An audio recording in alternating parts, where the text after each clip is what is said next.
Hello TBS readers, my name's Naomi Madigan and this month is Mental Illness Month. And here at TBS we will be doing a short series of videos to help shed light on a subject that affects more than 20% of the Australian population. We actually have the privilege of talking to Dr. de Rosnay, who is a behavioural scientist from the University of Sydney. We will be asking him whether or not it can be a good thing to have a mental illness. That's a very interesting question, if mental illness can be a good thing. There's a very simple answer to that, which is no. Right? That's the simple answer. And that's an important answer.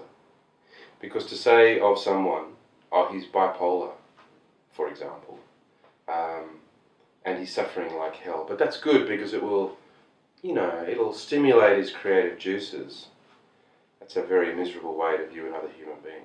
Because to be in that condition, to be in that state of mind is an agony, and we should do all we can to relieve people of that, because people kill themselves because of mental illness. People's lives are ruined. So there's a simple answer, and it's a good answer, and the answer is no.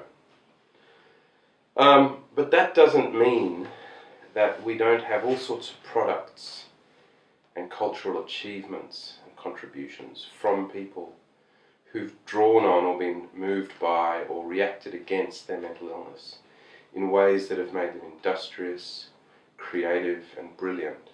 So from a distance you can say mental illness has yielded these incredible products for society and for humanity, but the cost is a really bitter one for the person.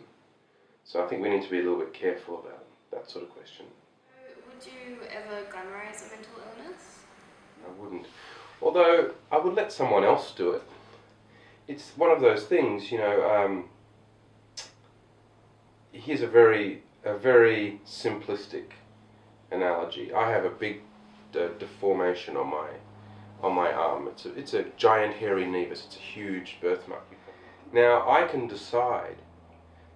I've had doctors tell me I really need to get rid of it. I've had plastic surgeons tell me it's really ugly, and I don't realise how people are judging me negatively because I have it, right, when I was 16 or 17 years of age.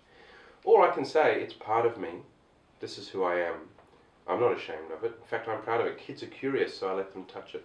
Now, so we can own parts of ourselves, and we can glamorize them for ourselves. So, I know people who are a bit obsessional and compulsive.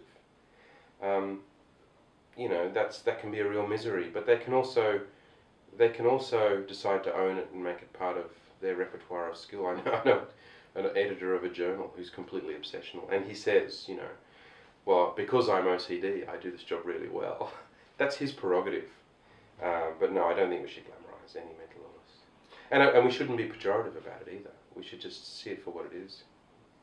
Thank you, Dr. de Rosnay. So I guess you could say that essentially what it is that people with mental illness can actually use it to their advantage and use it for their work. So if life gives you lemons, make lemonade.